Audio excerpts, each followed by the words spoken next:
Welcome to FMA Talk Live. I'm your host, Datu Tim, and this is my phenomenal co-host, PG Ties here. Welcome, everyone.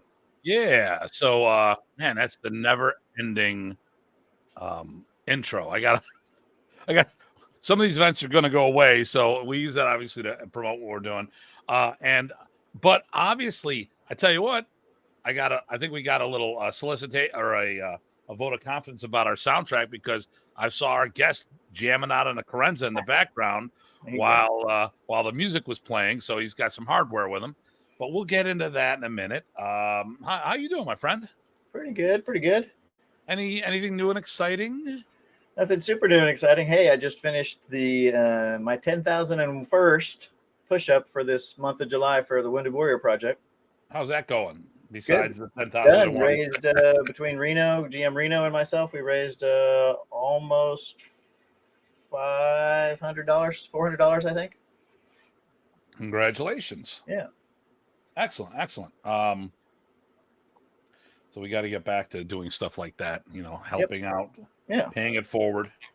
I'm doing one for St. Jude's for August. The thing I don't like about St. Jude is once you do something for St. Jude, they never stop calling. Oh, that's true. Well, we used to ride for them, so. And then you know that they never stop calling. That's right. Yeah. So let me see what I think we're all pretty good. How about you? Anything going on recently? How'd your weekend go?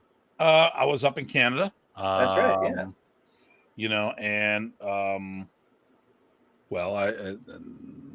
we're going to be doing some things coming out. We might actually have representation in Turkey now. So we're going to be talking about that. Actually, Friday's board meeting, we're going to talk about that. And then on the website, we've been posting. So I'm going to be starting a feature instructor at least once a month, maybe 2 a month. Just who's whom in the zoo. I haven't decided. I haven't told the person who I've decided we're starting off with, but it's not one of the board members. So it's not me or Ty or Chad or any of those guys. Although we will do something on everybody sooner or later. But I'm thinking of someone in Pennsylvania. Perfect. So, but we'll get into that. And I'm just firming things up. I'm going to the gathering in Sacramento in September. I'm working on getting all the details of that worked out. Going to do some seminars before the gathering. Then I might be doing something Sunday night before I fly home. Who knows? And Grandmaster Geronimo and I are going to try to reconnect out there as well. He was just here recently for those who didn't see that. And then I've been putting a bunch of posts up regularly. I'm going to have one, I want to say political, but the latest one I did, and maybe we'll talk about this more in detail. I want to focus on the future generations of the art. I hosted the reunion camp at 2020 or 2011. And then we had the reunion and memorial camp in 2021. And I want to get away from those events. And the reason why is that I went to my 40th high school reunion and I saw a wall of people who were no longer with us. There's like 41 people who passed. I knew 30 of them personally. Most of them all the way back to elementary school. And, it's cool to have, we celebrate those who survived, but we need to talk about the future if we want the art to go forward. So my focal point from now on is I might have a remembrance event and stuff along those lines, but I am not going to tie myself down with a reunion event, although people are always welcome to be part of what we're doing. I really want to focus on developing students because we really need the masses out there. So if you haven't read it, you can go to the website. I'll show it right here, and then we're going to welcome our guest on. So if you go into, WM for worldmodernartist.com, or just put in worldmodernartist.com. You can go there, and right on the front page, you'll see our blog posts. And you can go back, and you can see more older ones right here. But this one talks about, we talk about a new chapter for modernities, focusing on the future. And I talked about the reunion camp, which I think was very good it did a lot of good things. It helped project. It helped start a lot of other events happen. And unfortunately, things didn't go the way we all wanted. But the thing here is, it was a jumping point. Dieter came to the event, and with us all together, we started the Best of the West. He did the Best of the East. He did the East meets West camp, which I was also part of. Other events came off of this for a while. The cool thing is, people from that camp relocated and found instructors while they were at that camp for the areas they were relocating into. So that worked out well, but I want to focus more on moving the art forward and less about the remembrance, because, it's good to get all the old timers back, but sooner or later, we're not going to be there. We already lost a lot of people, and we need to focus on the future. We need to focus on training our replacements and helping them train theirs. So, although I'm going to live to 150 and break SSI all on my own. So just for the record. There you go. And you'll be right behind me at 149 3/4. That's right.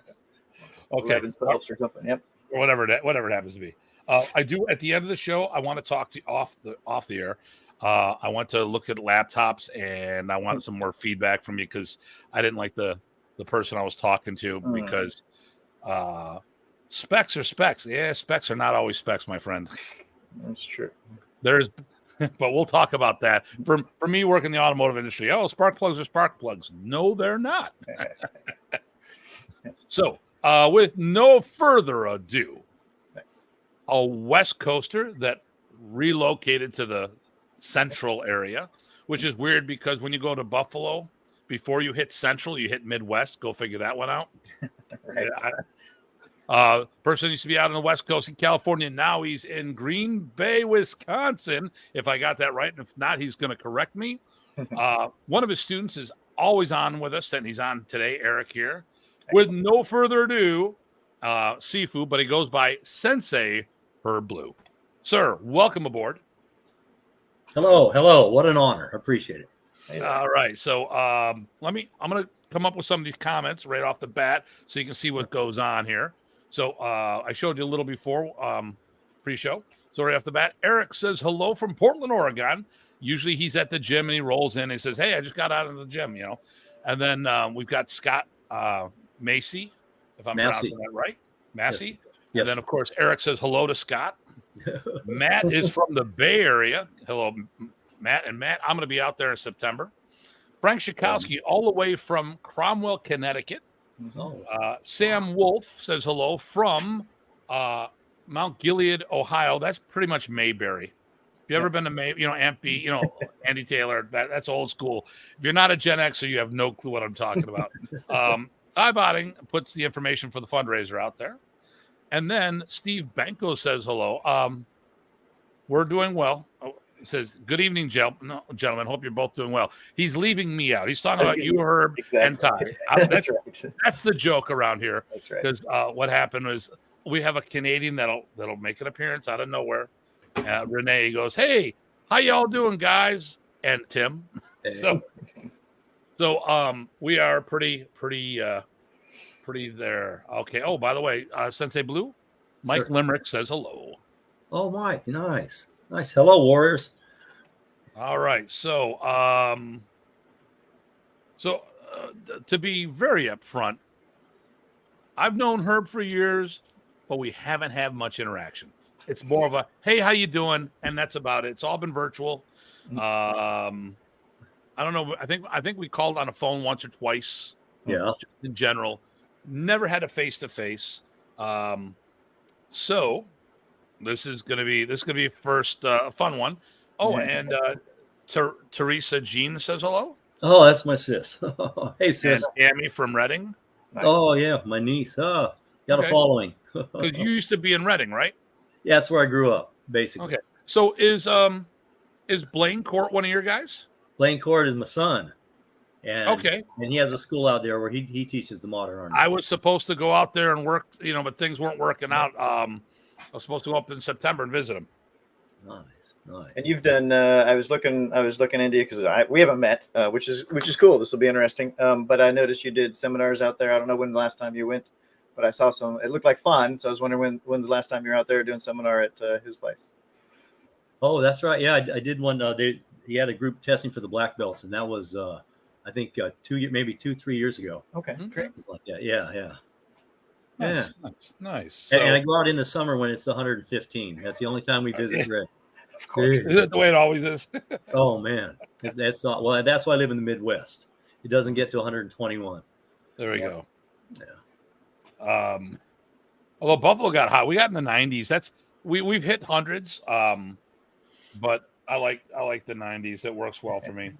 I got to tell you, in Reading, when I was growing up as a welder, I was a welder, journeyman welder at 16 years old. Mm-hmm. It was 121 degrees some days, and it had 30 days that would cool off to 100 degrees.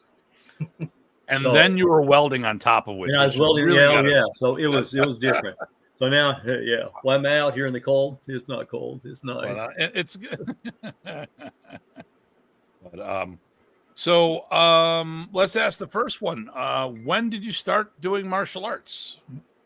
I started in 1978, I think, at the college. They had a college course in Goju-Kai karate.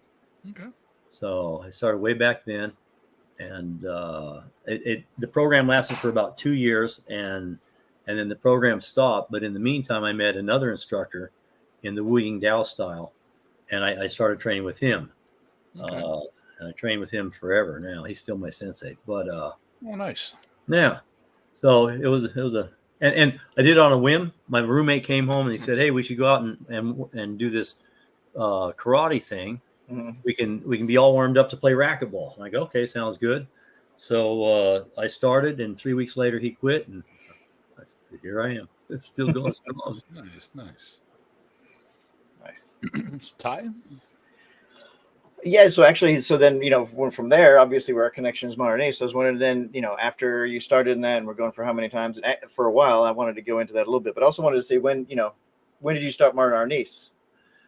So I was in where?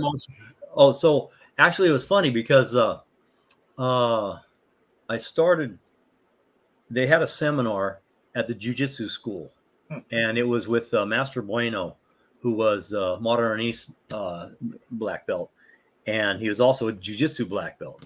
Okay. And so they said, come on down, we're having him do a little seminar. This is I want to say I was about in it for about 4 more years. I think around 85. About 1978, 78. Dates are really tough for me, but it was about 1982. I think I met him, something like that. 82, 80, 78, 80. Yeah, something like that. And so I went to the seminar, and I was a brown belt in this Wing Dao. Well, as a brown belt, as we all know, cocky as hell. Nothing can, nothing's going to get by me. And I saw this young man, Master Bueno, and he was probably about in his 40s, and he is 5'3", 5'4", small man, and he starts talking, and he's Kickapoo Indian from Mexico and Japanese, so to understand him was really tough. And he starts moving his stick around. He had one stick, and he's doing something and just moving around talking. While he's talking, one of his students comes up and he starts doing a disarm and stuff, and then he does another disarm, and he's talking, and then he grabs 2 sticks, and he's doing 2-stick drill with his partner, and then the partner steps back, and he's looking at me, looking at the class, and he's just doing all this stuff with his 2 sticks, and I go, I don't know where I'm going to hit him.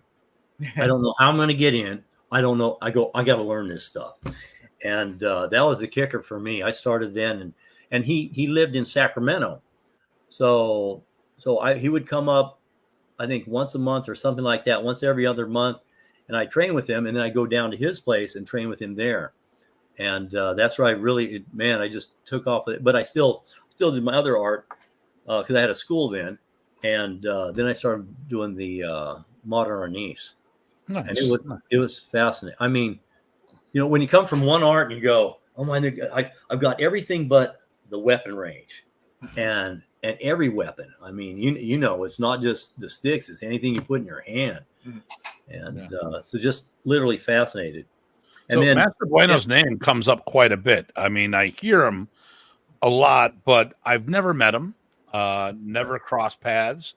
But it's always someone like yourself who I'm talking to. All of a sudden, they say, "Oh yeah, Master Bueno." I'm like, "Who is this guy?" so he was a phenomenal, a real good motivator for me. He'd always go, "Sensei Blue, I teach you every week, and you come back and you still don't know it." I go, "If you can teach me, you're a great instructor, because I'm the worst student ever. I don't learn by seeing, or I just got to do it 10,000 times." But he was a great patient man, literally, and he ended up coming up and staying at my place for quite a few months. Ended up teaching at my school in Reading for quite a while, and he's my second father, my adopted second father, third actually. But he's a great man. I really loved him. He's passed away, but so I got to tell you, modern arnis. He said for your black belt, he said, I'm Kickapoo Indian. He says, you got to do the run of the arrow. Now, I don't know if you guys know what the run of the arrow is. No, I don't. Neither did I, but I said, like any good student, yes, sir. Right. I said, then fine. I go, well, what is it? He goes, well, you get an arrow. So I get an arrow. He goes, and he's talking to himself, I get a bow. He says, you take the arrow and you stick it in the sand and you run as fast as you can. He says, I pick up that arrow, I'm going to shoot you. I said, and? He goes, well, you get shot or you block it. And listen, I took that, and pretty soon I learned how to, because a lot of people can catch an arrow. Now, not with compound bows. This is old school recurves. But I took that and ended up learning how to catch arrows. And that was pretty phenomenal. So he impacted me right off the bat really well. And so he's my second father. Third. Chris Solberg says Master Joe gave away killer black belt moves as well. He goes, at tournaments, are a massive painful shots in the thighs still allowed? Okay. So I guess it depends on the tournament there, Chris. He's the beak. We used to give everybody nicknames. He was one of my students as the beak. And he'll know that. He's a good guy. The beak because I broke his nose. I just barely touched it with my toe, but it broke, and so we called him the beak after. Yeah, good guy, really good man, really helps the community out. Really big, strong supporter of the homeless. But nice. Yeah. So when did you finally meet Remy? So Master Bueno gave me I earned my black belt, and then he goes, "That's a dojo black belt." He goes, "You can teach it at your dojo, but you'll want a black belt from Professor." And I go, "Okay, so when do we do that?" So Professor had a summer camp in Canada, and it was somewhere Maple something Canada. This was, listen, for you guys it was years ago. For me it was lifetimes ago. 67 is pretty tough, but it was about, I want to say 1985 is when I tested with Professor, something like that. And so I went to the summer camp, and man, I was so at summer camp, first lesson at summer camp, right?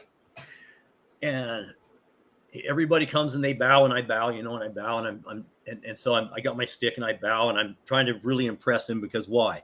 He's Professor. He's already instructor of the year. He's already the man, the myth, the legend. Right. And so I'm doing my best, and I'm always the best. I'm the best student I can ever be.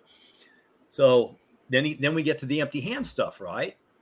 And so I'm doing all the empty hand stuff. He walks around and he taps me on the shoulder and kind of moves me back. And I go, yes, yes, sir. He goes, when you do this, where am I? When you do this for your bow, this means fight to the death. And I go, because I didn't have a stick, I would just imagine he had a stick. And I go, oh, sorry, sir. Oh, he goes, yeah, we know fight to the death here. And I go, oh my God. And you know how he was. He was such a man. And he got me laughing. I relaxed a little bit, and it was a great thing. But I go, oh my God, all these guys are going to fight me to the death, aren't they? Oh, no, that's not why we're here. So my first lesson, and I was like, and that's how I roll. I roll in hard. But yeah, Professor, God, what a great man. What I mean, that first introduction to him was just unbelievable. Anything So, else from that, or anything else from that first introduction, or like what you did during the camp that you remember, or what else you presumably you probably saw him more than that one time. So any other connections would be good too. Might be a good time for that. I can still see him. Sorry. Yep, and hear him and feel him. Yeah, he came to our town for seminars with us a lot, workshops, and then I go to a couple of his camps. I forget all the camps I went to. Wow, I didn't think that'd impact me. Yeah, he's a really great guy. I mean, he had charisma, as you all know, that just overwhelmed, and the skills were phenomenal. I mean, look, I was a cocky brown belt. I was 170 pounds. But I was the cockiest brown belt ever. And as a black belt, I learned that there's a lot more people that got a lot more stuff than I do. But he didn't come across with ego. He came across with his heart for the love of the art. And he would, man, and pretty soon he would pull me up there. I mean, everywhere I was with a seminar, Mr. Blue. And I'm like, God dang. And you know what that feels like. It's like, first it's an honor.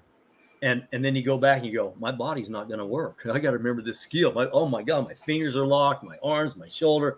And he just enough to make sure I knew it. So let me tell you, so while I was his uke, and I think this was the second time I was with him, I was up in front and we were doing Decadina. And man, I know Decadina, come on. And I'm doing it really well. And every time I do something, man, he just bang, he'd have me. I'd be on the ground or I'd be up in arms or locked up. But I noticed this, I was getting pretty okay with myself and I did something, but I let him have it, right? Because I didn't try to hit him. I let him have the skill. And he didn't say a word. We just kept going.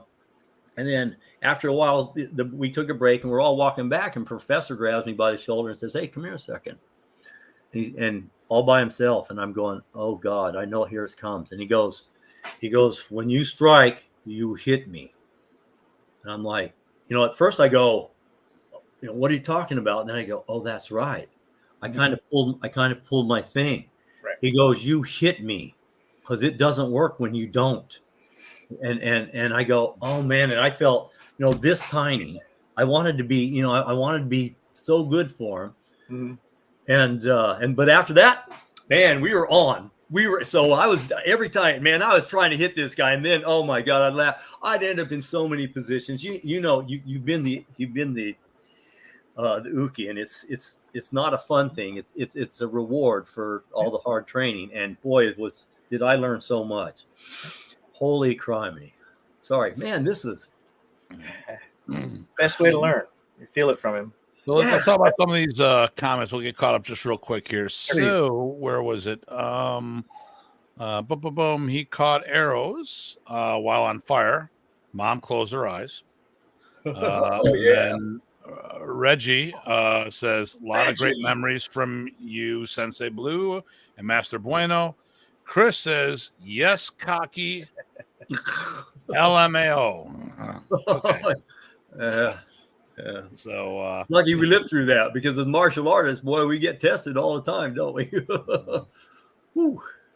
Yeah. Well, sometimes we're a product of the environment.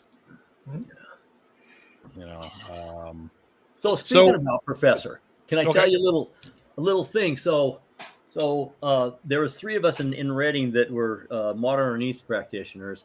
2 of the guys at another school, and I was teaching them. And we all got together, and we, because money wasn't easy back then, but we afforded to get Professor out there, and he came, and one of the guys drove him up from San Francisco, I think, where he landed.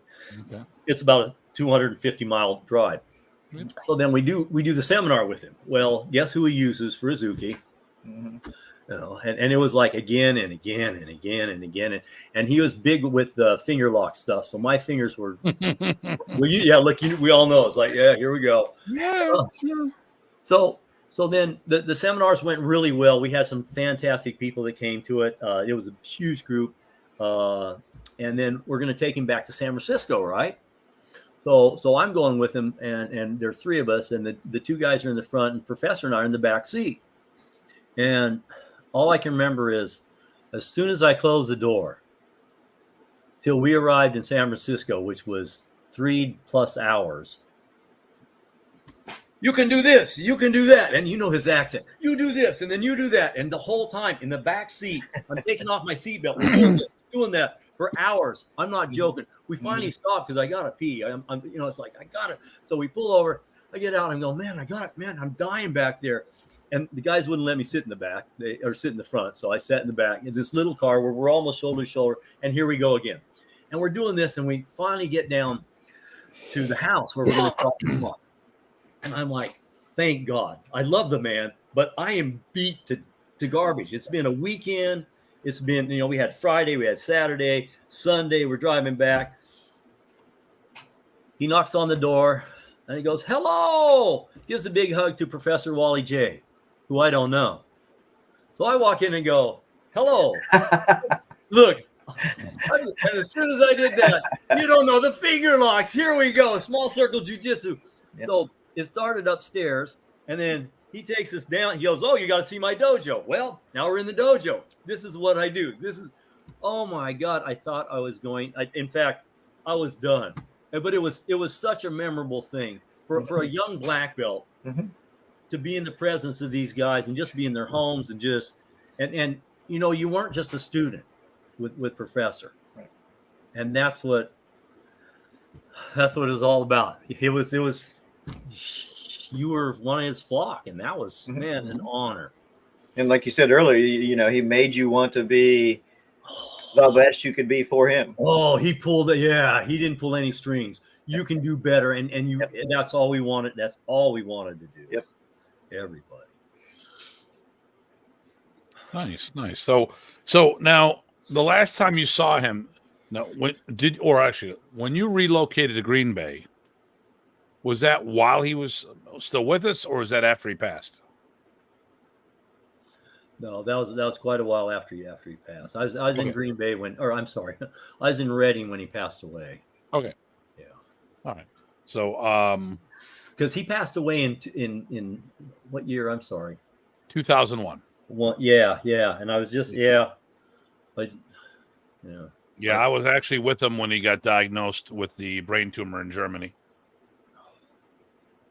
So we're supposed to do a camp there, and then that all got shut down. Dang. But yeah.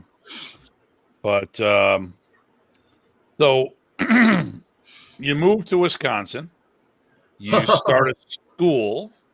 Well, kind of, yeah. No, not really. Yeah, sort of. So in 2000, so I ended up with another partner, a sort of life partner that didn't work out, and we started traveling. Okay. And we had a club school at a community center, and then I had my school. For a while, one of my partners had another school, so we had a lot of schools going on, and things were happening. And then, as I noticed, I was traveling a little bit. I noticed it wasn't going to work that way, and because my partner did a lot of medical partner, and she traveled with the medical field, and so we traveled all over. And finally, I just go, well, I got to sell my school. So this is around 2002. I think I sold my school. I gave one to Blaine. The club to Blaine, okay. And he took that over, and then I basically retired. I think when I was 50, so 55. At 2005, I retired, and we started traveling around to all the different states. And so when I was in different states, what would I do? Train. Because my partner worked, and what did I do? Fish, train, live life. But in that time, so we got a place in Green Bay, beautiful Green Bay, and then she got a job in Albuquerque that was full time for 2 years during that. So we were in Albuquerque for a couple of years, and had a place in Green Bay. And so when I was in Green Bay, I would go to different schools because I got to train. I didn't want to open up school, and I just asked them to train with them. There's a great school here I trained with for quite a while, and then I found another school and trained with them, and as a guest instructor sometimes. And I could do some of the modern arnis, but some of the Wing Dao. But most schools around here are Taekwondo, so which is great. I mean, they're great. All the styles are great, but it wasn't what I did. So then finally, I met my partner Betsy Rollins, and so we opened up a school because I said I'm not going to do it alone. And then I came back here full time and worked here on the farm for a while, and then taught martial arts, and then opened up the school. So while the traveling, I got to tell you a story, because traveling is awesome, right? I'm in Mongolia. Yeah, why not? Nice. Okay. Sure, why not? Genghis Khan's summer palace. I want to see this stuff. So I'm there, and across the street from the hotel I'm staying in says Jeet Kune Do. In Big picture Mongolia. of Bruce Lee.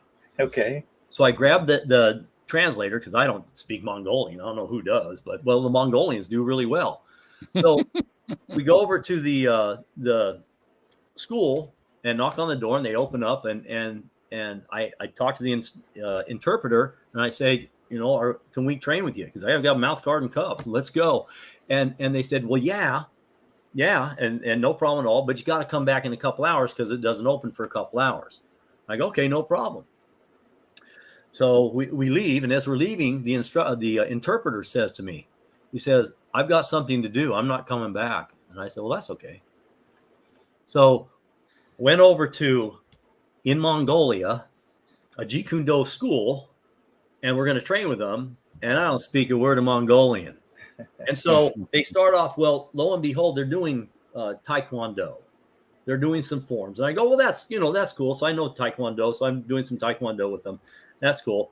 And then they go, and I don't know what they're saying, but it looks like we're going to spar, because I see them putting on some funky gloves. And they go, you want some gloves? Oh, yeah, I guess I want some gloves, mouth guards in. And so I got a chance to spar with these guys. And it was such an enlightening thing, in that martial arts, as you all know, is a family. I don't like my drunk uncle, but I love him. Right. Mm-hmm. And so I'm going to be there for him. And so we could do this, and we were training, and it was the most awesome thing I've ever done without being able to say anything. We're dripping sweat. It's Mongolia. It's hotter than the dickens. And we're in this no air conditioning, not even a fan, little room, and we're just sparring our head. So it was so nice.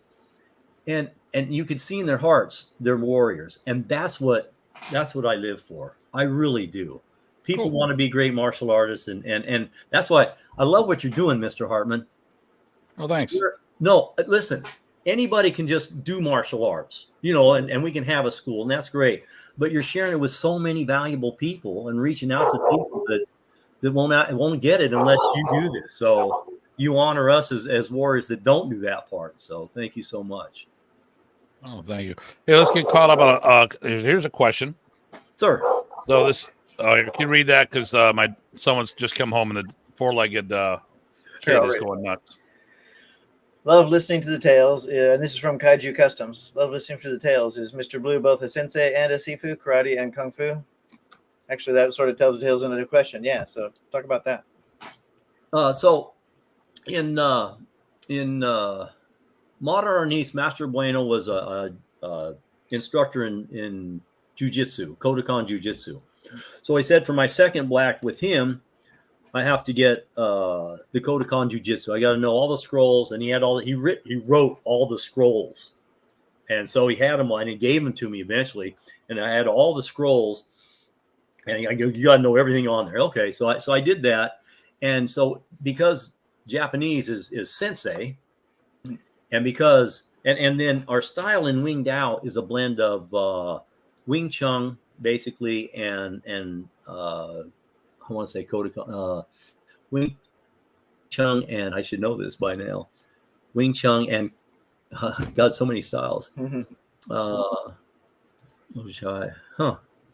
One of my students will pipe in. What's Wing Dao? Wing Dao is Wing Chun and Korean Kung Soo Do, which nobody's heard of Kung Soo Do, but Bruce Terrell on the West Coast created the system. Okay. And so it's Chinese or Korean, and that's Sifu, and everybody's Sifu there. Sijo Bruce Terrell is the leader of that, and so I could have done the Sifu, but Sifu Blue, like I was saying earlier, sounds like something I'd order at a Chinese restaurant.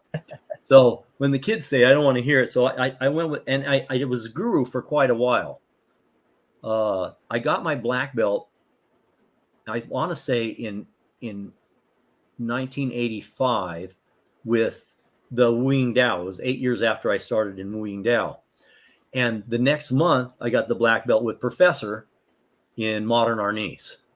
So I was like, what do I want? And I like Guru back in the day, but Sensei, when all the movies come out, Sensei's kind of cool, and Sensei Blue kind of flows. So I like Sensei Blue. And so it's weird because in our school we teach the different styles, and I say, whatever title you want to take. So some of my students say, well, I want to be Sifu, I want to be Sensei, I say it's up to you. We're very eclectic and modernized, like modern Arnis. So we kind of flow with stuff. Does that make sense? Yeah. I mean, it means teacher. So whichever works for the people you're working with and or you. Yeah. Right. So Chris says Chinese boxing. Chinese boxing. Chris is. I am doing Chinese boxing. He is too, man, and he's a card. He's always. And then Wing Chun and Kuk Sool. Kung Soo Do. Oh, Kung Soo Do. He say Kuk Sool. I'm going to get him. So Sensei Aaron's teaching tonight, and I'm going to talk to him. So he's 6'6", 350 pounds. I'm going to talk with a very quiet voice, but I talk to him a lot. But he's a good student.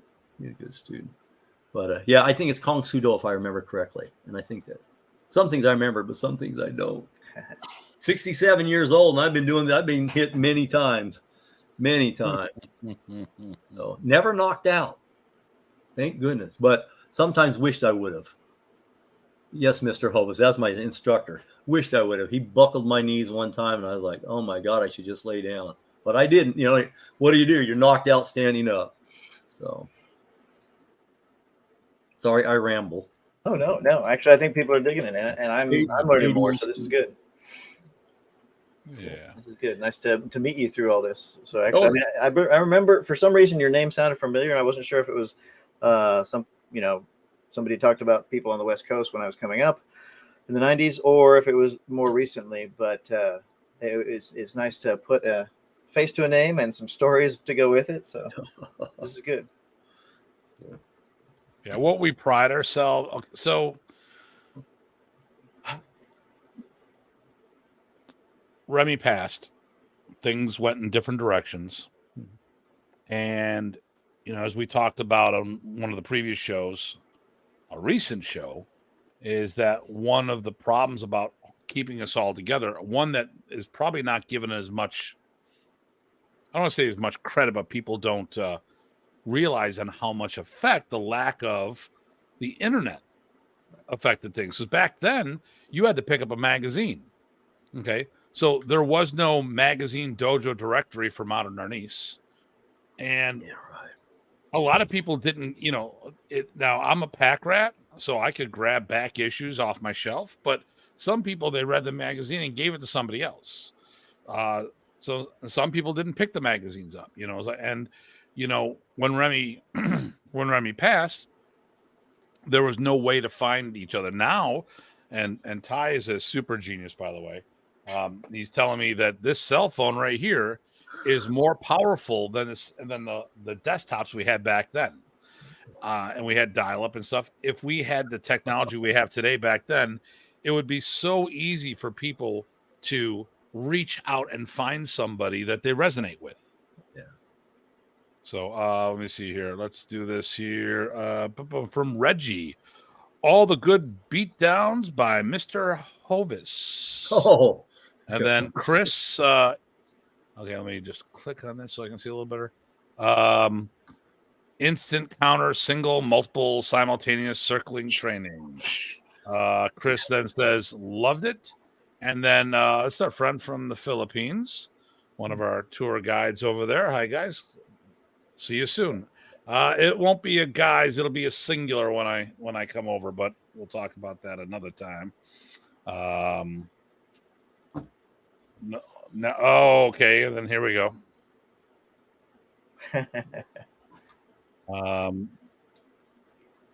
So Roden Dangerfield is one of our lovely friends here.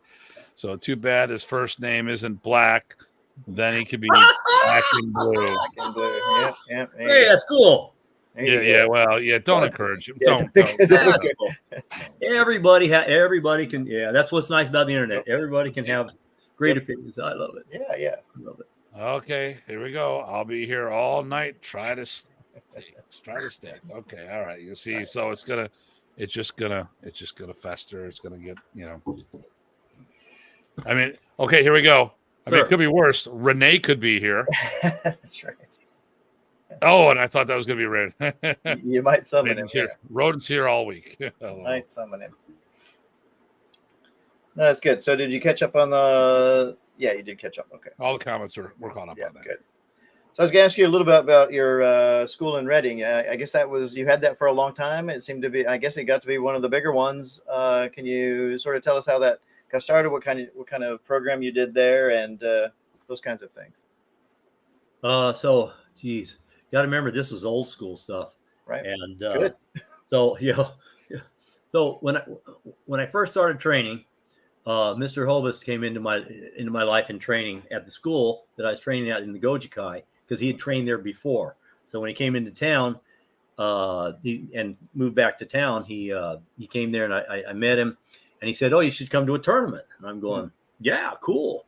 Right. And so we go to the tournament, and they're down there, and it was a Taekwondo sort of tournament, but they had a table set up. And we're walking over there, and he goes, "Oh, look!" My instructor goes, "Oh, look at all this." I go, "Oh, that's interesting." That's when they had gloves and headgear on the table, and he goes, "I've never seen this stuff before." And so not everybody was using gloves, and it was. I mean, and I was amazed. These brown belts were clocking each other. I mean, now I saw my sensei. Both my sensei spar, and I go, "Oh man, they're killing each other." Well, they were tabbing each other, but they weren't killing each other. But in my eyes, they were killing each other because I was a newbie. But it was really interesting, and so with the tournament, I go, "Okay, that's pretty cool stuff." So I liked it, except my first tournament, I waited for I got there at 9 o'clock because you show up on time. If you're early, you're on time. If you're on time, you're late, and if you're late, don't bother showing up. Yep. And then at 2 o'clock, they finally had me out there to spar, and they said, that early. Oh yeah, they said 1, 2, 3, goodbye. I go, going, what? This sucks. I'm never gonna do this again. Right. So, but it was really interesting. I liked the tournament stuff. So then finally, Mr. Hovis opened up a school, and I was like his number one bag. So he would train him with me, and very small school. A lot of classes I showed up, it was me and him, and it was great for him, and very educational for me. And he was old school. We trained really hard, 2-hour classes, and that's what you did. And so I learned a lot from him. I learned what I liked and what I didn't like. And since it was such an eclectic system, I took that, and then his school started going pretty good. And then he got busy with work, and he said, "I got to do work." And by this time I was a red belt. So that was about 4 years into it. And he says, I'm going to let you have the school, or we're going to close it. So I at a red belt, it was red, brown, and black in our style. I said, well, I'm not going to let people stop training. So I did the club, and I did that. Now, while I was doing that, that was about a year and a half. I was still doing the modern arnis and learning that too. So I wasn't doing it, but I take some of my top students. I go, "Hey, let's train some of the modern arnis. So you guys train with me." So then I opened up my school in Reading. So this is in Anderson, about 10 miles away was our first school. And then in Reading, I opened up the school. I don't know, about 84, probably 82. Dates are really tough with me. And so in that school, it was a small little school, 1,000 square feet on the second floor with 2 windows. Remember, 110, 115 degree heat, one little air conditioner. Right. And we had open sparring on Friday nights. Then we had classes during the week. And then on Thursday nights, we'd go to the Kempo guys. Mr. Scott Halsey was the only other school in town, or one of the big schools in town, in Kempo karate. And I go train with him, and a lot of my guys would come with me. And so we trained at different places like that. But as it went, some of the different instructors would come in different styles, and they go, "Hey, I got no place to train. Can I train at your school?" And I said, "Yeah." And I said, "Well, if you want to get started, you can get students. If you get students, we won't charge you any money. You get the money from them. And on one condition, anybody training with me can train with you for free." And so we would have Aikido, Tong Sudo, Taekwondo, Jeet Kune Do. Richard Weiss was under Tim Tackett, and he ended up bringing Eric Paulson to my little 1,000 square foot building way back in the day. Eric Paulson's now this famous CCW grappling guy. Yes, with God, come on, Danny and Asano's group. But I mean, I'd have all these different guys come in from different stuff. God, Latosa came by. I had all these different. So Reading is about 300 miles north of Stockton. Well, Stockton was the mecca for a lot of Filipinos that come on the West Coast. And I remember I went to a seminar with Danny and Asano for the sticks, and Danny and Asano walks in and he goes, "I'm looking around at all you grandmasters and stuff, and he goes, there's nothing I can show you that you don't already know. So we're just going to all share here." And I looked, here's all these big name guys in stick fighting. I go, "Oh my God." I got to tell you a story about that. So I brought 4 of my awesome stick fighters down, and they're all, "Yeah, Sensei, yeah." And I go, "Okay." So then Danny and Son goes, "We're going to go to the knife stuff." And I go, "Oh, cool. And they all come up to me. "Sensei, I didn't bring a knife. Sensei, I didn't bring a knife." I go, I got a knife. I got a knife. So I go back to get my knife. All I got is a rubber piece of garbage knife. So here I am. I'm there in Sensei, So so Danny and Asana walks around, comes up to me, and he goes, he's being nice. He goes, "Rubber knives are worthless. You should get a real knife." And I felt like this small, and I go, "Oh man, I really want to impress this guy," because he with Bruce Lee and all this stuff, I was really, really excited for him. Anyway, see how sidetracked I get. So when on the ride back, they had to ride 300 miles with me and talking about getting their own knife at the end of that. I'm like, right. Okay. Anyway, so I had the school, and then one of my students opened up another school in Anderson. So we had 2 schools going in Anderson, and they were a lot of fun. We did tournaments. I did a lot of the stick fighting tournaments in Stockton that I could go to. It was hard to run a school. Even now, it's terrible to run a school. And then everybody wants you on Saturday and Sunday. It's like, that's my day off, but I'm going to go to the tournament. Now and then it's gone. And then the whole month's gone. Then my partner right now just said, "We're going to have a meeting on the 3rd for next year." So we know all our schedule for next year. I'm like, oh. So people call me up and say, "Hey, next month, can you come?" "I'm already booked up for next month." So you know how hard it is. Look at I do events like how do you even 3 years in advance. Yeah. So okay. Yeah. So let's get caught up here. Chris says it did not hurt so much where Sensei Hovis hit you, but the back of your brain felt like from the snap. Okay. Rodent, what we got here? In 50 years, why have most of the tournaments stayed the same or got worse? And we wonder why everyone does soccer. And then Matt Jones says, "What up?" And then Chris, "I will never forget the first stick fighting tournament with you in Fairfield, Sensei Blue. Again, the strikes were so brutal on the thighs, I could not believe it." So that's the Thai he's talking. Okay, I thought it was like point karate, not stick fighting. Okay, gotcha. Nice. So one of my guys, Gentle Ben, was at a stick fighting tournament. We're all at a stick fighting tournament, and Ben's got this huge stick because back then you could have almost. I mean, you really had to have a big stick for them not to use it. So he's at this match, and this guy is a killer, and he goes high and then comes low and hits him right across the shin. And I've only seen 2 rattan sticks snap like this, and it snapped right off. Oh, and it was a big stick. And this guy's he's hobbling around a little bit, but it wasn't a disarm, so they couldn't call it a disarm. Right. But they had to stop it, and they had to get but it was so cool. I'd never seen that. You talk about awesome. The guy's going, oh, you're sucking it up. Oh, you can see it in his eyes. Yeah, it probably was a little dried out. I had that happen once during. Guy bought us. I was a Remy seminar, and I make my own sticks. And the guy came up, swung at me. I blocked it, and I'm like, why is this stick in my face? Well, he bought one of those. He bought from a big manufacturer that was all dried out and literally cleaved it into. I've only seen 2 sticks in my lives do that, and it's usually the ones that have been, sanded and baked. Abanico. Actually, not a bad spelling. You're pretty close there, brother. That's one of the way. I would have spelled it with a K. Or actually, no. Abanico. No, that's yeah. Or a Q. I was once at a seminar. I was teaching at my kung fu teacher's place, and about half of the sticks broke like that, just on the first initial block, because I got them from another big name that dried them out and had no skins. Not good.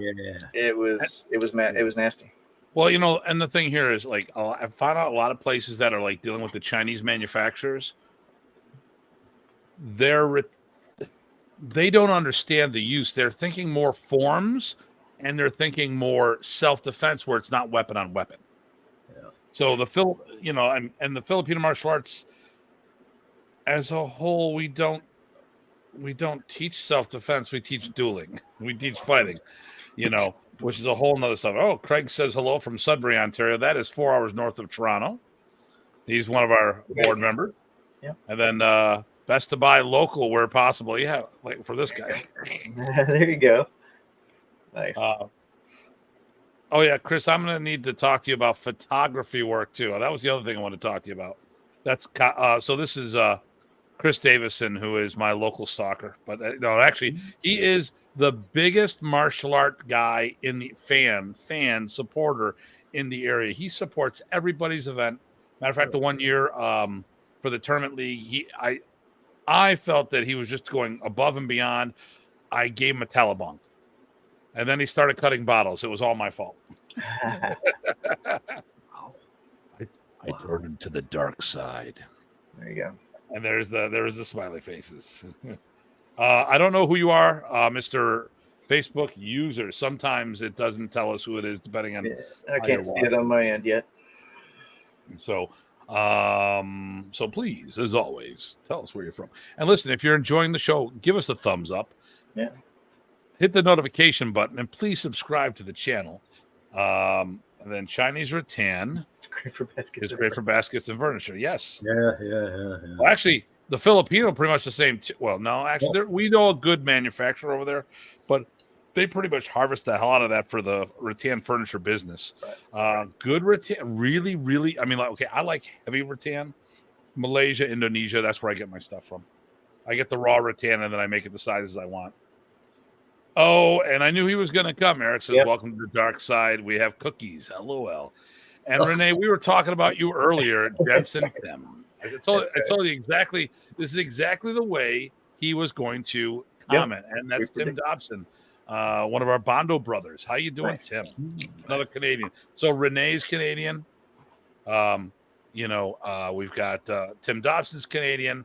We have Craig Mason's Canadian. So you add the 3 of them up, and you get one person because of the exchange rate. That's They're tired of that joke, but we love it. Oh my god, yeah. So I was we were in New Hampshire doing a demo, and Craig takes a last shot on me. I block it. It was a little late ago. I thought that's so. Hey, watch it. I smack him around, and of course, if I hit a Canadian, I do third less of the time, and everyone, the whole room is rolling, and Craig's like, it's bad enough I hear it from Hartman all the time, and all you assholes are going to be like that. Yeah, I don't think so. Actually, Craig fights dog brothers, and Renee is a dog brother. So, Oh, cool. LOL. So, RPCs, we talked a lot before. For those who don't know what it is, Remy Presas is certified to become a black belt in modern East, like he said earlier tonight, through his teacher, Master Ponce, Jose Ponce. Is that right? Me? Yeah, I mean that's the person who you were training with. Master Bueno. Bueno. Okay, I'm sorry. Bueno. Jose Bueno. Oh, Jose Bueno. I got the wrong last name. That's so okay. Master Jose Bueno said, I can promote you to a black belt, but it's more of a school thing. Yeah. To get promoted by Remy is the way to go. So the question is, okay, you ended up becoming a second-degree black belt through Remy? Sir. And how many black belts did you produce, RPCs, Remy Presas certified, while he was still with us? Just 2, I think.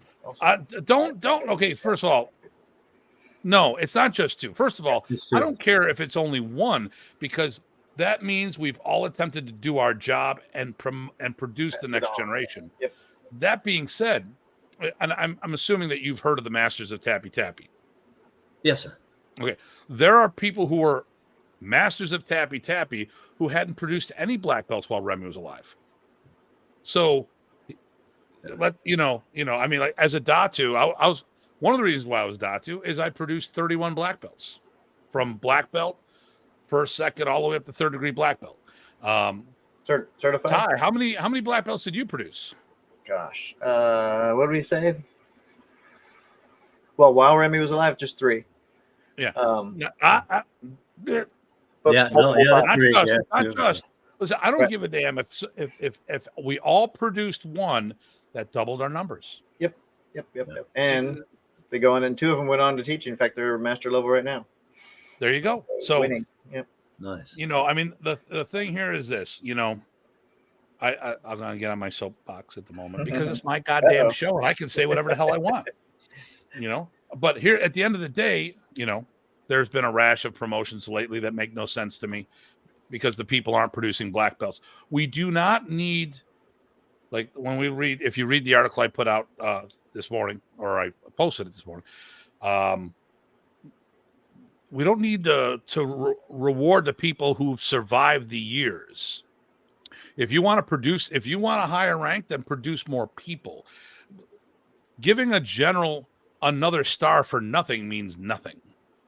If your general wants a star, he needs to do something that's worthwhile. So for us, like in our organization, the World Modern East Alliance, we have a program. So a third-degree black belt has to get 2 teaching credits. Now, for every degree black belt you produce, there's a teaching credit. So for your third, you need to produce 2 first degrees or 1 second. For your fourth, you have to double that. Now it's a cumulative. You don't have to, it's not brand new ones. So for your 4th degree black belt, you need to do 4 levels. For your 5th degree level, you have to do 8. So the thing here is, we're, in addition to learning curriculum, I like what the Kempo guys say. The first 5 degrees are for what you get out of the art. The next 5 are for what you put back in. We make sure that the putting back in is an early part because we need more people. We lost so many people over the years. I mean, it started before Remy passed. Then Remy passed, and we've lost a bunch of people since then. And a lot of people just left the art. We need more numbers. So if people want to get higher rank, then you need to produce people. Okay, there's my rant. I'm going to let you read a few of these. So let's see. Stick fighting. Brother Stick Fighting is the best event at our Western New York. Yep, Western New York Combat League. Yeah, great. Oh, yeah, that's the league that we're in. Nice. We got Moo. Yeah. Nice. Mew. Okay, here we go. Rodent goes, so Mr. Blue, when a parent wants to let their kid quit, what would you tell her to maybe change her mind? Love to hear. Thanks in advance. Good question. It depends on the kid. Right. And the parent. No, yeah, well, the kid's a direct link to the parent. Yep. And so the battle isn't with the kid. It never is. Right. And talk to the parent and find out why. Yep. And find out why. And then, you know, if the kid's a direct link to the parent, and so the battle isn't with the kid, it never is. And talk to the parent and find out why. And find out why. And and then use a little psychology on them. But here's the thing: if the parent comes to you and says the kid's going to quit, they've already decided. And if you keep a kid like that, it would be beneficial to the kid. Absolutely. Martial arts is the huge thing for a kid, but you're going to fight the parent the whole way. So if you want to take that battle, and a lot of people do, and sometimes we do, but not always. Sometimes the value is not there. I'd love to teach every person in the world. I teach them for free. That's what I do. But sometimes you got to take it with a grain of salt and say, is it the parent that's already quit, or is it, and that's the only answer, because if it is, you're barking up a tree. Otherwise, use some psychology, take some psychology classes and go, well, guess what? All you got to do is, and there, I see that in business, it's great to have a business that thrives.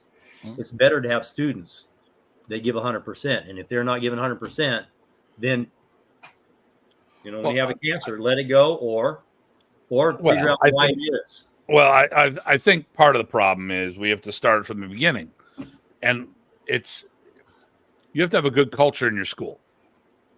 Okay.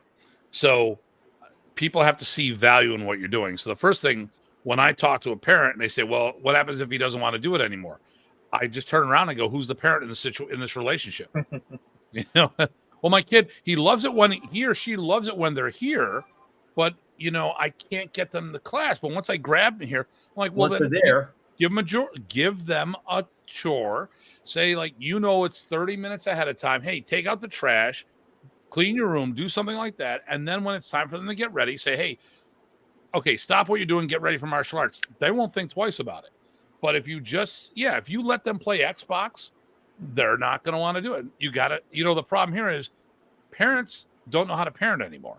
Well, what Sensei Betsy calls it, she's my partner. She says, we want our parents to be black belt parents. What that means is show up, be energetic, and that's it. That the rest is on us.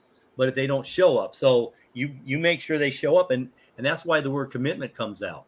So if I'm talking to a parent, I say, if you don't have commitment, they're not going to have it. What are you going to say at work when you don't feel like going to work? Yeah.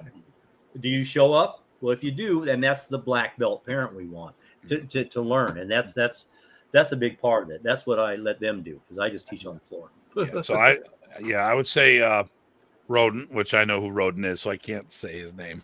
But first of all, and you've been in the business long enough too, at the end of the day, it's the culture that you promote there. It's a community, and I've seen people who are okay martial artists. They got huge schools, and they've got a community, and people want to be part of that. And the thing here is, what are you doing? I mean, so for me, I don't care how good the person is. I look at how much they've progressed. And this is a life skill I think everyone needs, but not always everyone's ready for it at that moment. So let's go, Renee, here. What do you got here there, Ty? Oh, he says, Ty, the black belts I produced at the master rank now, currently alpha rank or master beta rank. And I would say beta max. Okay. So that's the Hi Jensen Tim joke from Renee. Yeah, so he likes milking that choke. Yep. Quit, if you kill a puppy. Nice. Oh, there we go. Yeah. Not up it, but how about kill their puppy? But or blow up then their Aaron. Yeah, you know Aaron here? I don't Aaron know. Malinowski. Yeah, he's my okay, great. You need to be a junior black belt. Oh, yeah, that helps. Yeah, give me some good incentive if you can. Be a parent and help your part of the situation. Don't just cave and relax. Listen, I think for everybody, okay, if you're teaching children, okay, listen. Yeah. It all depends on what we're trying to do. This was my hobby. I backed into actually doing it as my profession. So obviously I need to, it's always, I have to think about the business aspect of what we do. I want to offer a quality service, but I don't want anyone who doesn't want to be there. That's the first thing. But the thing here is, why don't they want to be? I had a kid that was going to quit, and multiple times we talked about putting him in the teen class. He wasn't ready when we talked about it. Right. Then what happened? He wanted to quit because he didn't like working with the kids. Do you want to go to the teen class? Okay. Then after that, he was there more nights than he was in 2 weeks. More nights than he was there in the previous month. I would say sometimes they don't even know what they want. Do they want to quit? Do they want to change? They might even know what the problem is, so they can't even ask for it, right? They don't know what they want, so you have to help them. There we go. Reggie says it helps when your mom is studying with you. Yeah, he had his mom with that and Nice. dad for a little bit. And then Aaron, Sifu Aaron. Okay. We're man in the middle here. Yeah, there we go. And then Renee. Okay, kids, you want to go martial arts? You want the taser? Yeah, It puts the lotion on its skin. Yeah, Renee, he's a carpenter by trade, so he works with a lot of guys. Has hammers and stuff like that, nail guns. So yeah, there we go. That's for you. Sure, I'll read that. I was hoping to see who it is. So somebody, I can't see who it is yet. Hey, Datu Tim and PG Type got invited to teach a seminar playbook. After doing it a couple times, I learned the genius of GM Remy, teaching styles of adapting to the style you're teaching to. Yep. Instead of having a seminar based on my style's preference, because people will pick up a technique that's functional quickly, that's related to what they do, rather than teach from scratch. Sure. Yeah, I think a lot of us learned that technique for sure. Sometimes you put your own spin too to link a different thing, right? Or you notice how people are doing it. How do you do it, Herb? Because I see you nodding. Oh, sorry. Yeah, I was drifting. I was reading the black belt thing up there. FMA Martial Chronicles Modern Art Niche. Sorry, I got drifty. But yeah. So Professor inspired so many people, and I think that was the most important thing I got from him. Yep. Was to teach how you teach, but to teach what he wants to show and share. And then I like when he said it was the art within your art. I mean, that really hit home, because we all teach the same thing, no matter what style. In the end, we teach how to use our bodies to the best way possible. But there's so many different ways to go about that. But he was such an inspirational person, and to have him, every time I came away from a seminar, a weekend seminar, or a camp, it was like all I could do to not go back and train. And I remember my hands were blistered from hanging on the stick, from training, keep training out there on those tennis courts where he's throwing us down and you're slamming your hand and you're slamming, and he's just having the time of his life. And it's like, it was fun. Even getting hammered, it was fun. I got to tell you, I know I've been here long, but listen. No. I have another black belt under Professor. He's not mine, but in a way, we train together. He did some seminars, and he went on with Professor, and he was Peter Reitz from Chico, California, and his sensei got a black belt too with him. But Peter Reitz is 7 foot tall. So Peter Reitz and I would train. We were only 70 miles away, and we trained a lot. We worked together on some different things, and so we would end up being the uke whenever he would go up with us or go up and meet us. Now, again, Peter's 7 foot tall. So every time Professor would be looking around to find his next uke, because you know what it looks like, I would just be ducking down a little bit lower, and Peter Reitz couldn't duck anywhere. You go, Peter. And so it was, and you see a 7 foot tall man hit the pavement and jump back up and hit. It was incredible to watch. I was like, man, this guy's got it. Yep. So inspirational. I'm sorry. No, you're good. But you pointed out his what I call enthusiasm, right? That sheer joy for what he was doing. That's the thing that I probably stole the most. That's if you wanted to characterize my teaching method, I just teach by pure enthusiasm. I love the stuff, and I let that speak for itself. Yeah. I learned that from Remy. Yeah. Same here. Because it is. He teaches with his heart, and that's all he can do. Sometimes it gets hurt, but sometimes it's just you see in their eyes. They go, "Oh my God, I really want this." Oh, and you see that student, you're going, "Here we go. Let's go. Let's go to the moon and back. You got this. Yep. So, and that's part of, I think, pulling the best out of folks. So I try, you try to do that as much as possible. It's funny. That's probably, I think, one of the hidden things we don't talk about when they're trying to pass on what he taught. I think that is actually one of them, right? It's built in to carry it forward if you do it right. just a thought. It just occurred to me just now. It's not something I've thought about a whole lot, but no, you're right. It makes a lot of sense. It does, because what inspires us, what makes us happy, what keeps us, thriving and stuff in chaos and pain, is that one little part. Oh yeah, it's so awesome. That I felt so good. And that's that never hurt. I never had that much pain. Do it again. How'd you do that?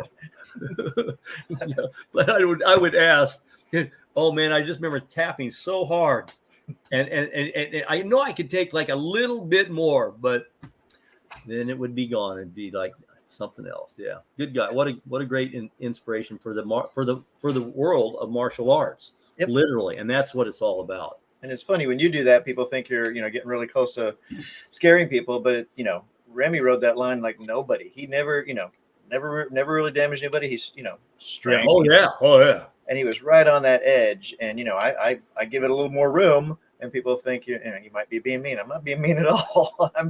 I'm sharing the joy with you. Yeah. Fun stuff. Anyway, so we have Eric is back. Oh wait, did you do you skipped the Rodney's one? Rodent one? No, I put it up there. Okay, here you go. You could always slap the kid to see if you went to class, you know how to block and say fast. Okay, Think whatever. fast, champ. And Eric, I think what I've gotten out of it is a chance to meet extraordinary folks like the three of you. Awesome. Oh, thanks. And then Reggie. Learn most people. Yep. Tossed around. Yeah, he was a Uki sometimes too. Yeah. So whomever this person is, please let us know, because I've got my phone up and I've got another screen up and I'm trying to figure out who it is, and it's not coming. It's not coming up. Yeah. Who are you? But it was a gift. When he used you as a Uki, that was a gift. You may not have heard it. Yeah. You said it earlier, Herb. Yeah. It's definitely a gift. Yeah. Best trimming I got. I was like the dummy for X number of years in Texas, until then he started picking on my student, and that was fine with me. Sweet. Right. I was about done. Relax. It's like, oh, life's good. And you could still learn, because I knew what it'd take to hurt this student, right? So yeah. And it's not fake. It was never fake. Oh my God, no, because sometimes I'd be back and somebody come up to me. Did that really hurt? And I'm like, dude, go up and ask him. Right? Yeah, Professor, got a question over here. Yeah. What really sucked was when someone would have the question. Oh, they say, Professor, can you show me how to do it? And then they grab that person. I'm like, and so one time I actually had to stop and go, Professor, no, don't do it to me. This person needs, or actually I said, don't do it to them. They need to see it. Do it to me. Yeah. Once in a while, I would take the bullet, and then I'm like, because we used to play games like that. The problem was Remy, when he came time to drop the hammer when they're on the East Coast and the Midwest, I was the anvil. So and they're like, we're gonna smash someone's knuckles with sticks, and then you're like, Andy, no, Tim, come here. I'm like, God damn it. Right. Like he's in the middle of crushing someone. I'm like, this is gonna be really good, but no. But Tim comes up. I'm like, son of a. We used to play games all the time. I told you, I think you've heard this, but you might not have heard this. Or Raymond is the guy who started with me and got me into it, actually. But under his teacher, we both came up under. But we would, when we were at seminars with Remy, we would once we got the technique, and Remy told us to have fun. So our version of having fun was getting the technique wrong and go, "Oh, Professor, can you show me again?" When we were paired up. So he'd show on Raymond, and he would do the same thing to me, and it was a lot of fun. Fun, but good stuff. Good brotherly fun. Yeah. Oh yeah. That's what we are, brothers and sisters in the martial arts. Yep. And he was a great inspiration leader, man. Okay. Yeah. Yeah. Now we're getting all nostalgic because we're having all these same memories. It's awesome. Yeah. Okay. All right. I'm going to say it. Well, first of all, let me do this here. I'll answer the next one hands down, but let's do this one here. So Aaron, exactly. There's a whole nother level of feeling the move done on me. Absolutely. You got to feel it. Learn most, because Reggie said feel most by. You got to feel it. All right. So here we go. I'm more than happy to answer this one. I'll tell it. I'm not being prejudiced. I felt both of them. And Remy versus Danny Inosanto. Who would win? Remy. Remy was the fighter. If we're talking weapon fighting, well, actually, if we're talking a real life fight on the street, I would hands down with Remy. Now, if you're talking, would you try to box each other? Well, I'm going to have saying Inosanto's got a lot to draw from there. But if you're going to talk a weapon fight, there's no, I mean, Remy fought this shit for real in the Philippines in life and death scenarios. Yep. Inosanto grew up here in the States, has done more for martial arts probably than anyone else in the world. And when we talk about ambassadors of FMA, I actually put him in a separate category because he's a special category. He does not specialize in Filipino martial arts. It's part of the many things he blends with his Jeet Kune Do. Now, could it be the second most favorite thing he does because Jeet Kune Do is the core of what he does? Sure. And is he a better FMA practitioner than most of these guys that specialize in it? Probably. But when it comes to who's fought it, well, actually, for that matter, I think probably Inosanto students are better than him, which would be a good sign of a good instructor. Because that's the whole idea. Yeah. I've got students that are better competitors than I am, better combatants than I am, because I trained them to be that way. Because I can't do the things that I did back then anymore. So, but if we talk real life situation, Remy hands down. I don't know many people that would be able to match him. Well, right now, I would say that Danny and the sauna would win because Remy's not with us. Well, that's the only reason. I knew someone was going to go there. I know. Yeah, come on. We can all. Yeah, we can look. If you took them both in their prime and we're doing weapon fighting, yeah. No, Professor was an animal. I will say this: if it was mano a mano, I know Remy's street veracity would be a factor, but I don't know. And although I will say this, man, Remy had kicks like there was no tomorrow, like competitor kicks, he taught me my first Sikaran lesson, and then 20 years later when I got into Sikaran, it was the exact same damn lesson. Jeff Leader, who was my first black belt I produced, who actually got me into martial arts, he was here, and he watched Remy grab my wrist and then hit me with 4 side kicks, going up my body, ending up in my chin. And he goes, dude, he looked like a top tier karate fighter. It was just, because Remy also was like a 6th dan in Shotokan karate. So, okay, so here we go. Everyone at that seminar knew something was going. The beat. LOL. Wow. Okay. Yes. Chris has got a lot of things. Thank you. Chris, say something important. Okay, here we go. I thought Danny was quite well trained. Yeah, he is. But Remy fought it, and he didn't. Okay, and let me go back to this. Great comments. Thank you. He fought it old school. Okay, so here we go.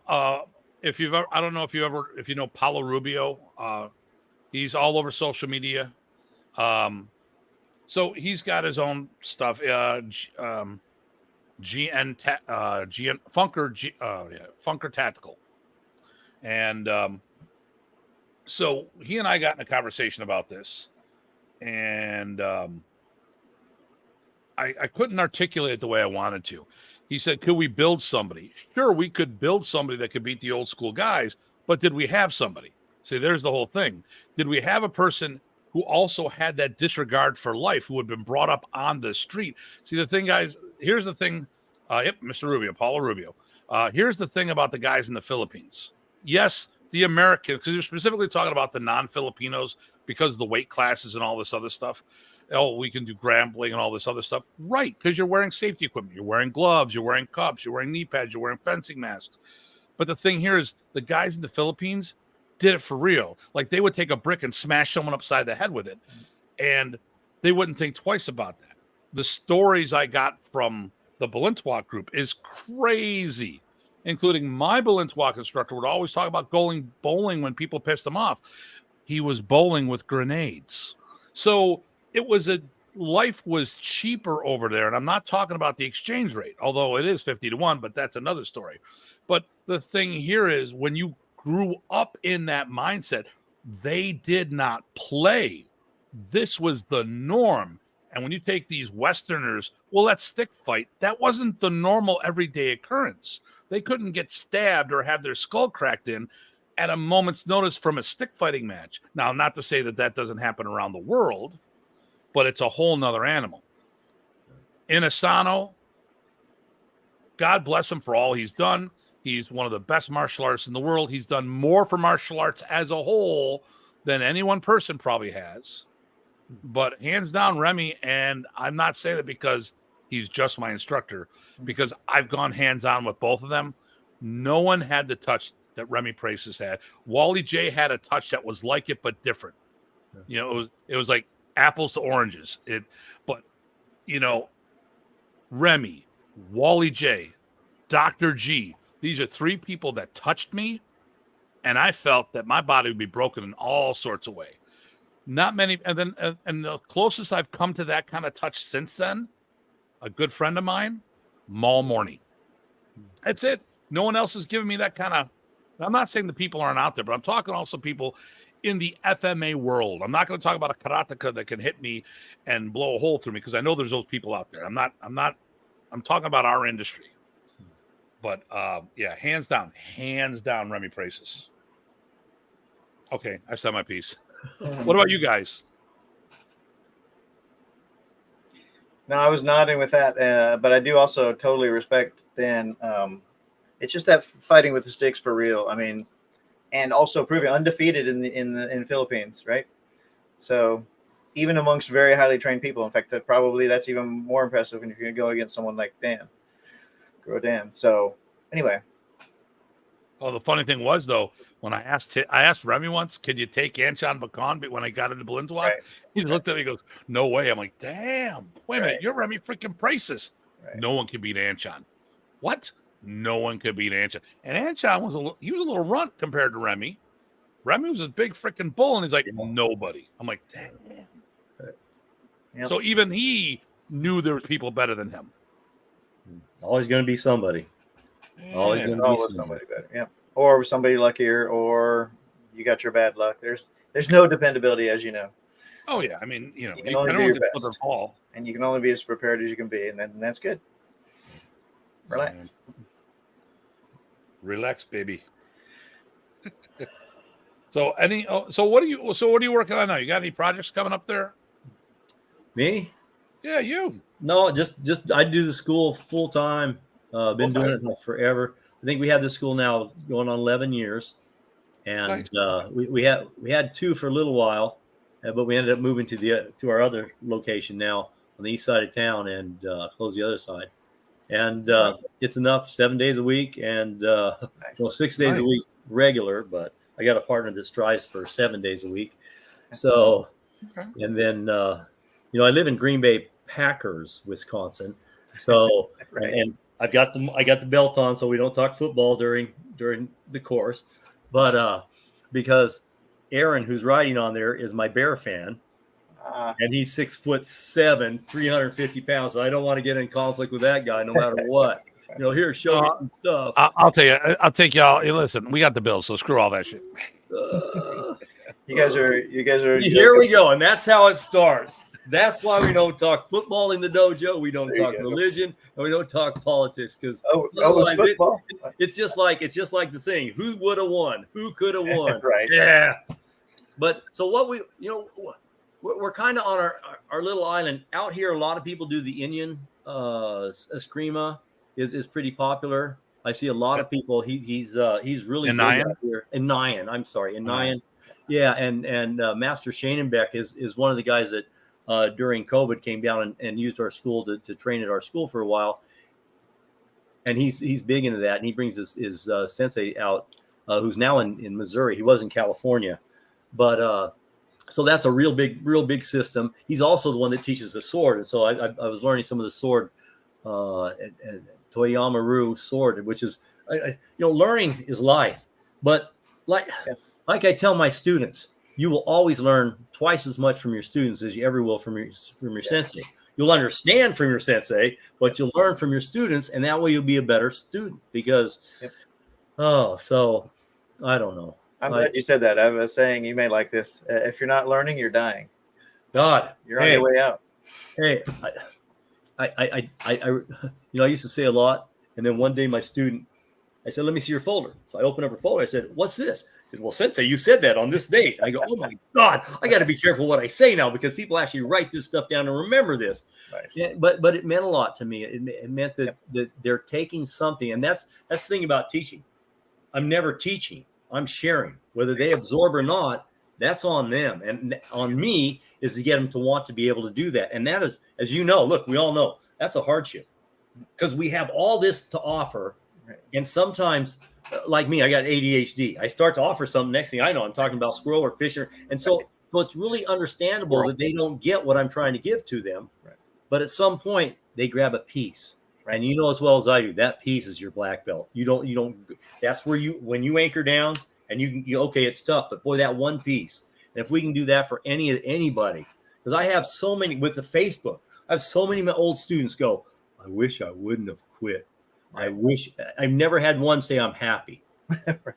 Never. They say, God, why did I? And there's a time for everything.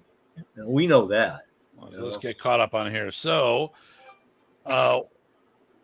not your only. Oh, that's right. Reggie was my first modern arnis black belt, and he's a bear fan too. And he went from almost 300 pounds to 190 pounds, and he would ride his bike 40 miles. Wow. He was in shape. He would kick my butt. Okay. But not now, Mr. Reggie. Get back in Eric shape, buddy. says, LOL. Oh, by the way, the Bears. You guys are talking sports ball. Sports ball. What is that? Yeah. I've had a similar comparison talk with other martial arts about Datu and several of the masters. The winner always depends on if Datu had a weapon or anything in his hand or not. Hey, wait a minute. You saw me do a spinning back kick out of nowhere. They shocked. They're like, you can kick? You can spin and kick? Well, of course, listen, if I'm armed, you're dead. It's as simple as that. I'm just saying. But then again, if someone else is armed, good chance I'm dead too. So, I mean, that's it.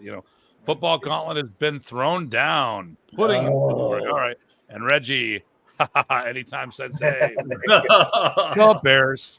Nice. Hey, before we get too far, Sensei Blue, I had one last question on you because I was, like I said, I looked into you.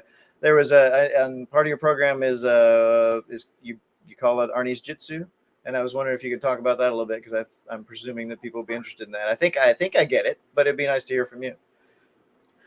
Well, so when I did the modern Arnis, and like you all know, there's a lot of jitsu in there, tons of jitsu that flowed, and then my sensei was Kodokan Jiu-Jitsu.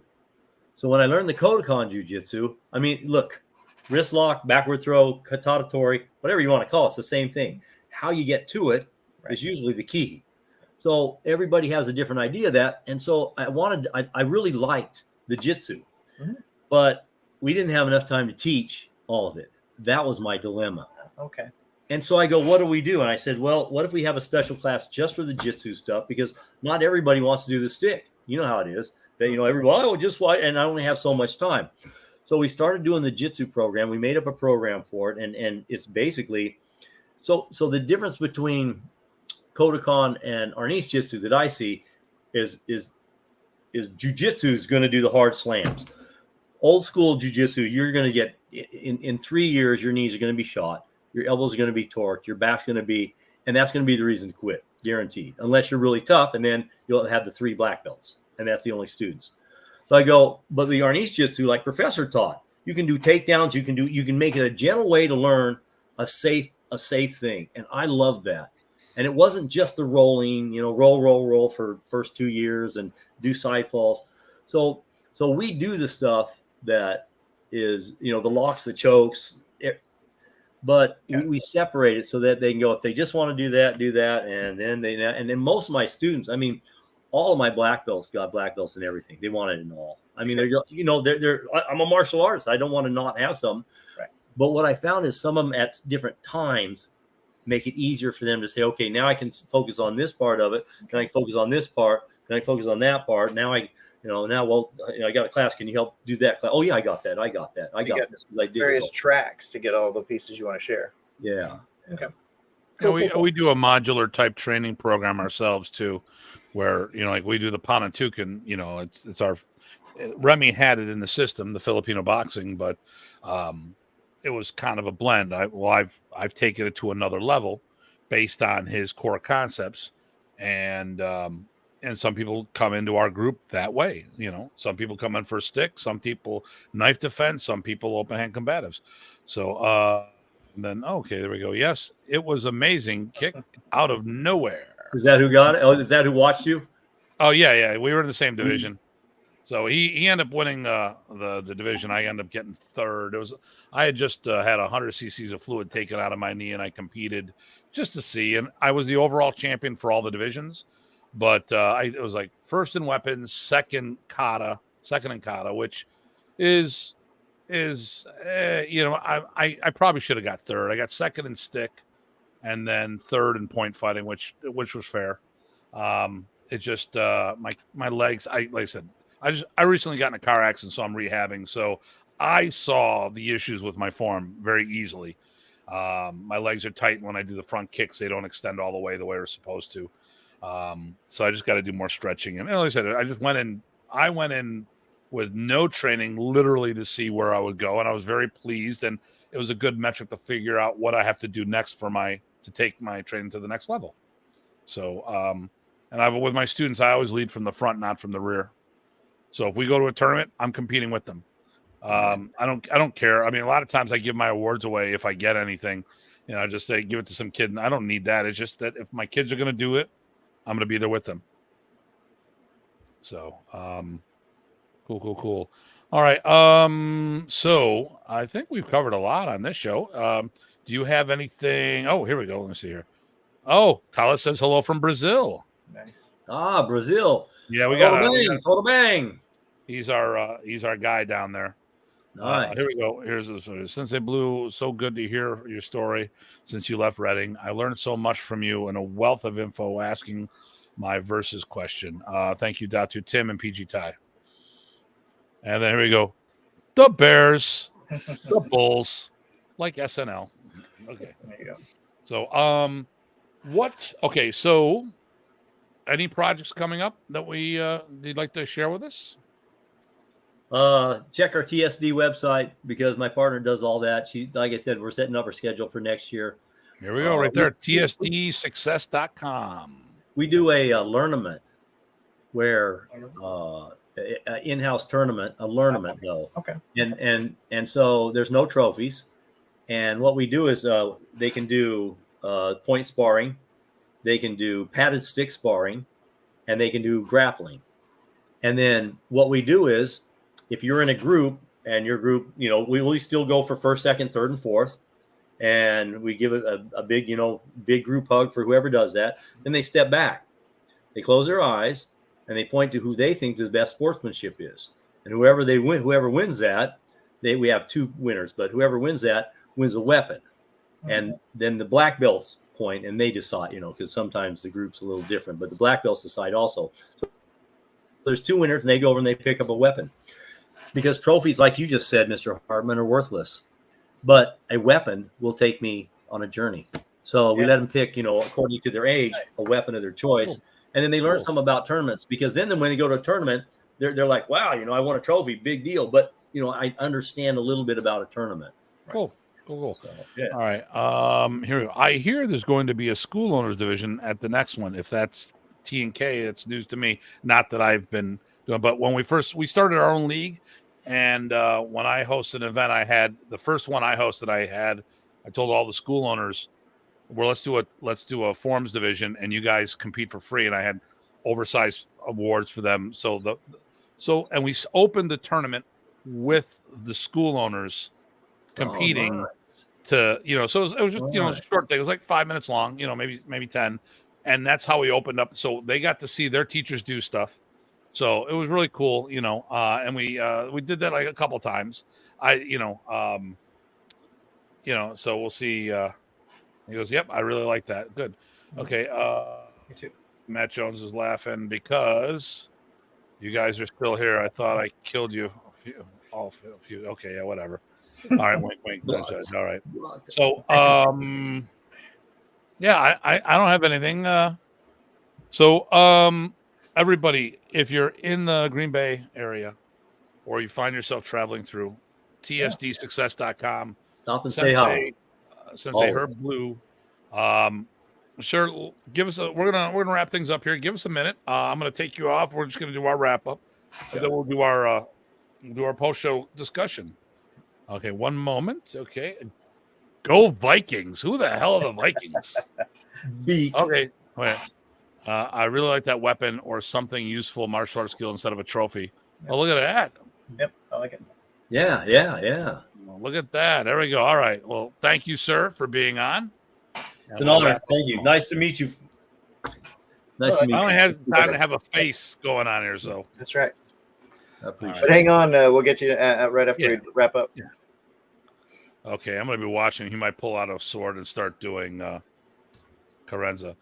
And then Eric said, "Good night." He's pulling his knife out here. Look, he's got a knife. I told you. There you go. He's back Right, off. yeah. Okay, but there you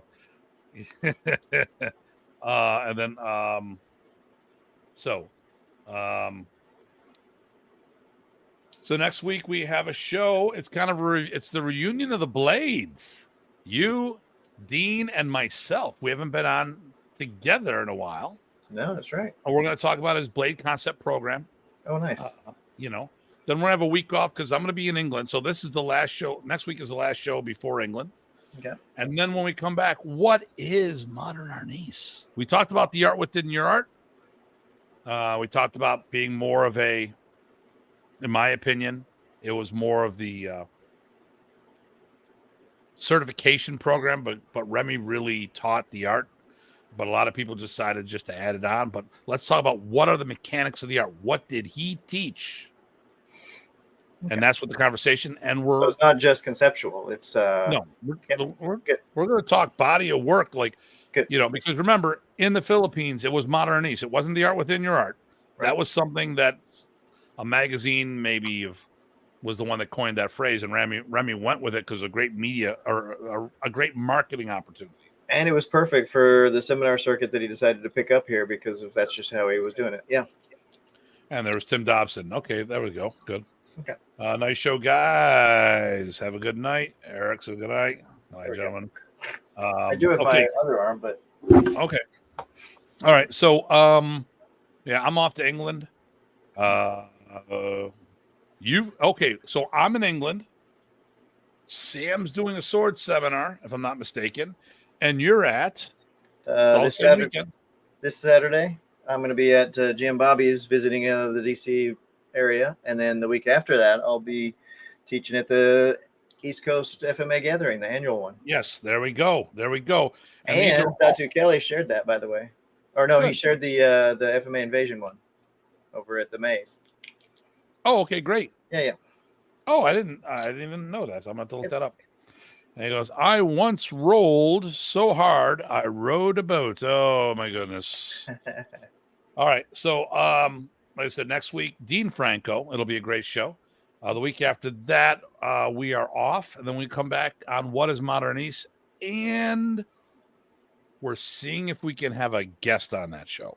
Oh, nice. Well, that's you. Oh, okay. That was your job. To see if that person if it's good timing for that person. Oh, that's that one. Okay. All right. That's that one. Yeah. That's that one. We like having we want to have people that question us. Mm-hmm. That, if we say something, we don't want people to just go with it. We're like, well, what do you mean by that? Well, this is what I mean by that. Yep. Because we want to have a dialogue, not a monologue. Listen, I thought this was a great show. One more time, featuring somebody who is not the norm. It's not the name you expected. There are a lot of people out there that got displaced when Remy passed. And they've been doing it for a long time, longer than some of the current bigwigs. And people have not stopped training.